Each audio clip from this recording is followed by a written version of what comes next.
एक बार एक आदमी रेगिस्तान से गुजर रहा था और वहां से जाते हुए मन ही मन में बड़बड़ा रहा था कि कितनी बकवास जगह है, कितनी खराब है। यहाँ तो बिल्कुल भी हरियाली नहीं है। पता नहीं कैसी जगह है और हरियाली हो भी कैसे। यहाँ तो पानी ही नहीं है।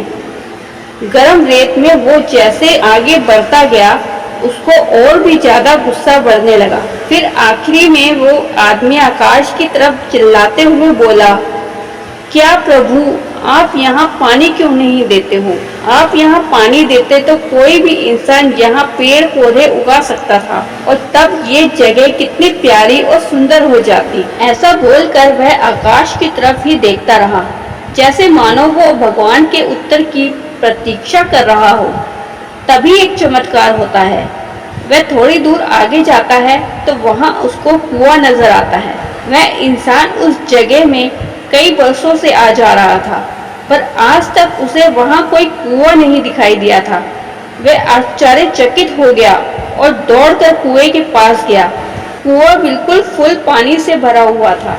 उस इंसान ने फिर एक बार आकाश की तरफ देखा और पानी के लिए धन्यवाद करने की बजाय बोला, प्रभु, पानी तो ठीक है, लेकिन इस पानी को निकालने के लिए कोई उपाय, रस्सी, बाल्टी भी तो होनी चाहिए।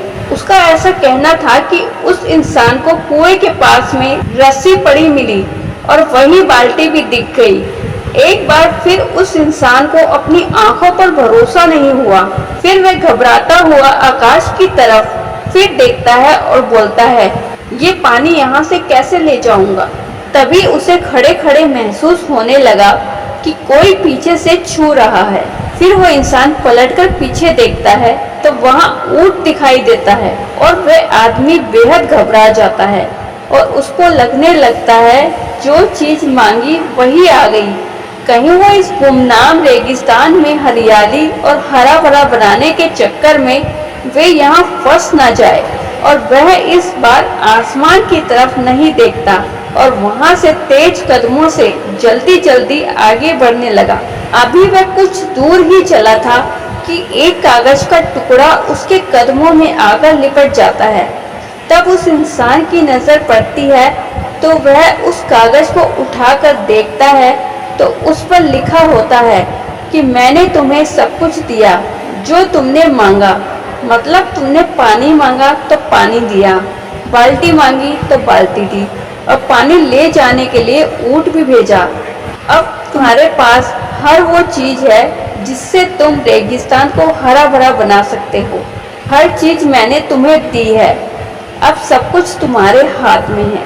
ये पढ़ते ही वह आदमी एक पल भी नहीं ठहरा और आगे बढ़ गया और रेगिस्तान कभी भी हरा भरा नहीं बन पाया। तो दोस्तों, बहुत बार ऐसा होता है जब चीजें हमारे मन मुताबिक नहीं होती, तब हम भगवान को ब्लेम करते हैं, कभी अपने घर वालों को, कभी दूसरों को, कभी सोसाइटी को और कभी सरकार को। हम बस दूसरों को ही दोष देते रहते हैं और कभी खुद में ये देखने की कोशिश ही नहीं करते कि हम में भी वो सारी शक्तियाँ हैं, खूबियाँ हैं जो हम अपने सपनों को पूरा कर सकते हैं, अपने सपनों को सच कर सकते हैं।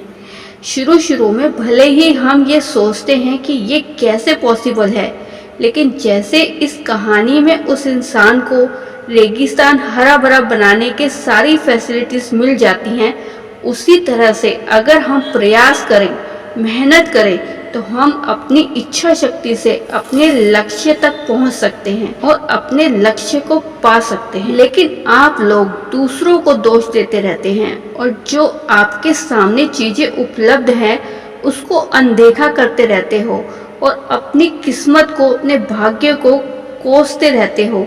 लेकिन आप लोग ये कभी नहीं सोचते मेहनत करके हम सभी चीजों को पा सकते हैं।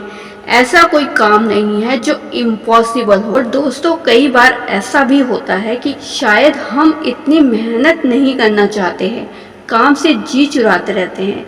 जी चुराकर भागना हमारी फितरत बन चुकी है। हम हर चीज से भागते रहते हैं। ये बताने की जरूरत नहीं है, ये सबको पता है, लेकिन कोई भी फॉलो नहीं करता है। मुझे नहीं लगता यहाँ पर किसी को भी ये नहीं पता होगा कि हमें ईमानदारी से काम करना चाहिए। ये बात सबको पता है, सबको मालूम है, लेकिन इन बातों को कौन फॉलो करता है? शायद कोई नहीं।